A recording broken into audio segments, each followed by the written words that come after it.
Good evening, Barrister Fro. Good evening, Barrister Team Mbeseha. Thank you for always respecting our wonderful rendezvous. This is Ambazonia this week. Amazonians have been looking forward to this program because at the end of the day, we come to hit the nail. And you seem to be eager to want to start speaking, Barrister Fro. Maybe we commence with you. Good evening and welcome. Good evening, Paddy, and good evening, Ambazonians. Good morning, Ambazonians, or good evening, or good afternoon, Ambazonians, depending upon which part of the world you are watching. Particularly our Ambazonians in the home front.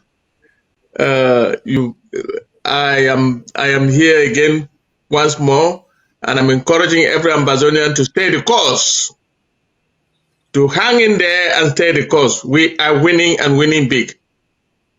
Having said that, Paddy, we saw the flag that was carefully put against Cameroon. It was our flag that was carefully put against Cameroon.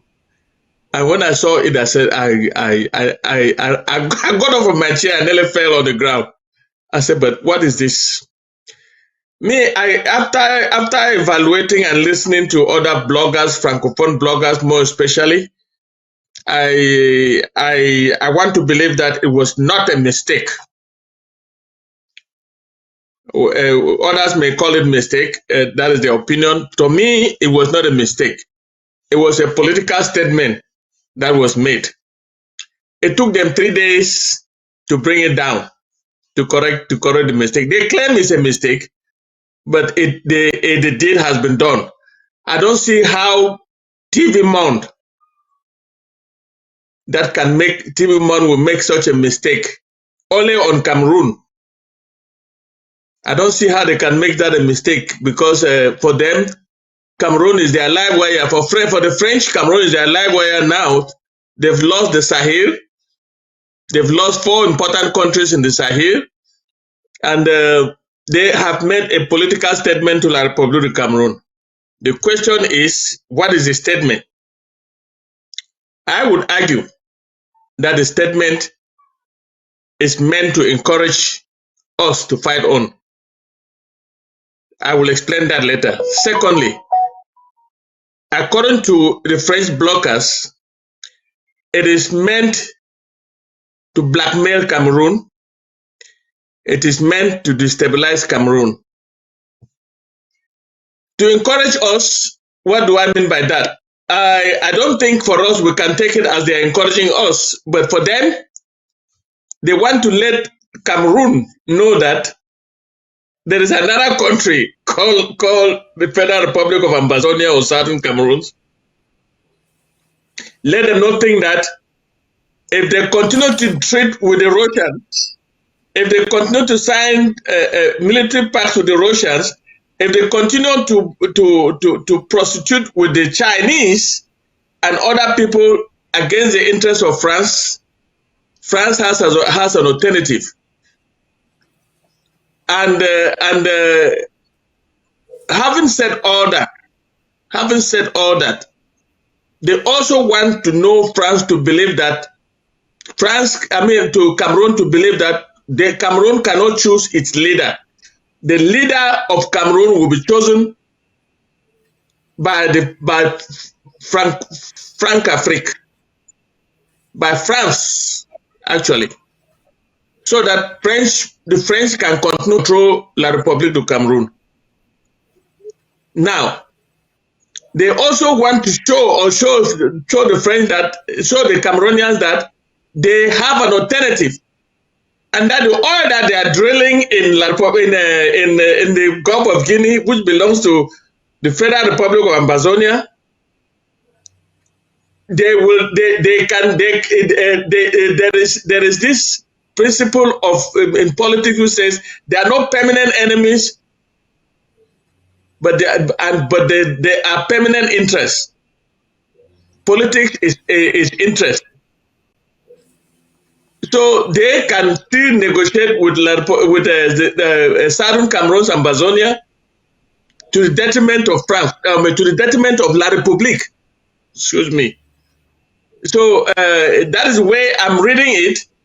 I'm reading it and also saying that the French, up to now that I'm talking, have a policy that no English speaking Cameroonian, that is the Anglophones that are still hanging in there in La République de Cameroon, can ever become the head of state of Cameroon.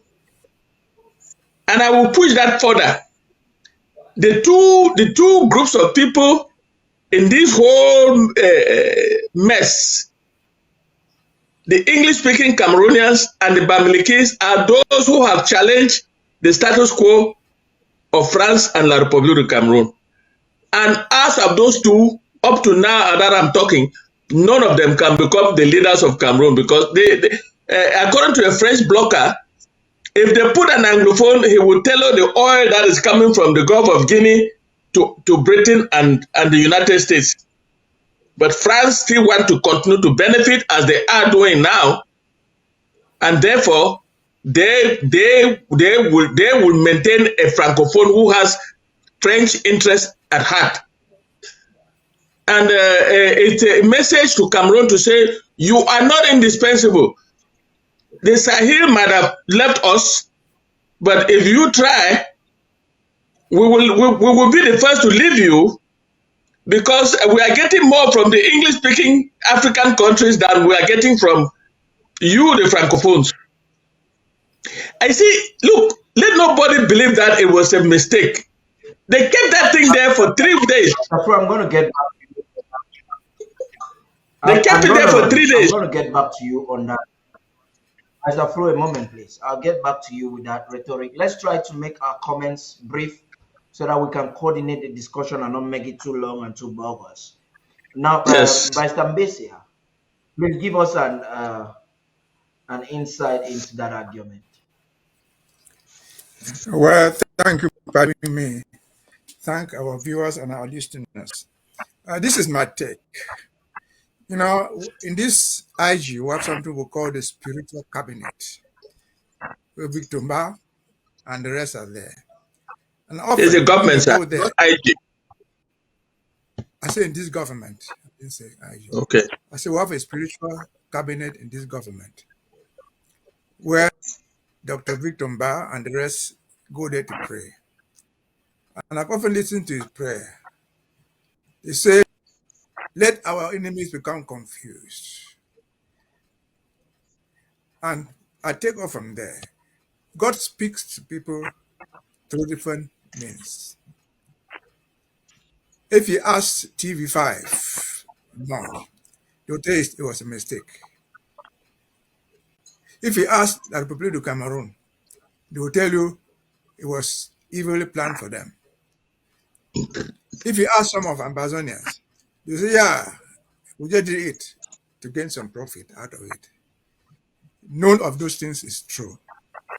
The only truth, in my own opinion, is it is a divine message. A message from God. Where if you ask TV, they say it was a mistake, but they cannot explain what happened. And this is evidence by the reaction. I don't care the bloggers and all those influencers. No. See the reaction of the Cameroon government. The first people to react was the National Communication Council. What has the National Communication Council got to do with TV5 in France? They're supposed to regulate news media in Cameroon. They have nothing to do with it. The next was the minister. But they have to react to protest. Now, let me just finish. Then let me finish my point. The next was the ambassadors and the ministers. TV5 is a private news media. They can publish what they want, and if you feel offended with it, go to court. It's like CNN in this country. So the people were just confused. But let me go to where my analysis takes me. That it is a divine. This will take me back to the Bible. All of us, at least most of us who are Christians, are familiar with the story of the Egyptians and this. How the Israelites left Egypt. But most often we forget how they got there. The Israelites got to Egypt because Joseph was sold there into slavery. When he got to Egypt, he became the prime minister. And Jacob, his father, and his brothers followed with their 2 legs and went there. When they went there, the Jewish community, they multiplied, they grew into numbers, became rich, and became slaves to the Egyptians. The Egyptians did not let them go. And how did they go finally? Again, the Bible says there was something they call the plagues, the 7 plagues of Egypt. That came once in a while to warn the Egyptians. Tell Pharaoh to let my people go. The Egyptians never believed it. And the 7 plagues occurred. They did not believe it until they left. And they only believed it when they got drowned in the Red Sea, trying to prevent them from leaving. Does it have anything similar to us? Of course, I think. When we voted to join these people, it was our free will to do it. When things are bad, we don't want to come out. They don't want us to come. But again, was it divine? Yes. Was it similar to something like the plagues of the Egyptians? Yes, it was. Because this is not the first. Remember, in 2017, I think, when Paul Biya went to France, and voluntarily, someone asked me a question. I said, well, I wanted to assimilate them. That was the honest truth. You could have answered that question by simply saying, there's nothing going wrong with my country. But he said unconsciously wanted to assimilate the people. And since then, what has been the explanation? From government secretary, say, well, the president misspoke, or he never said anything. But the message has already been sent out. Today, we dwell on it. Our supporters sympathize on it. They now realize that they wanted to assimilate us. It was 2017. They did not agree. They did not believe that I something think had that was happened. 2019. 2019. 2019. Okay, Yeah. let us say 2019. Came 2021, I think, or 2020 somewhere. I don't know which came first. Mr. Dion Gute, the prime minister, went to Bamenda with the aim of Anglophone. And the first words that came out of his mouth, it is for Ambassador to accept the independence. 3 times. Was that a mistake? No. Do you know what he was saying? No. It was a divine message being delivered through the mouth of their own prime minister. To them, let my people go. And so, if you put all this together, I would say it is a divine message. Though human beings will give reasons, explanation. That is what, if all the money we have contributed, we have drafted for the past 5 years, we could not even go diplomatically to call the TV5 to do it for us. No one invited us. It happened. And so whether they like it or not, the message is already out there. Action or no action, the message has been delivered. Yeah, they pulled it down. But the message is still there. Yes, Paul Biya tried to come back to his message.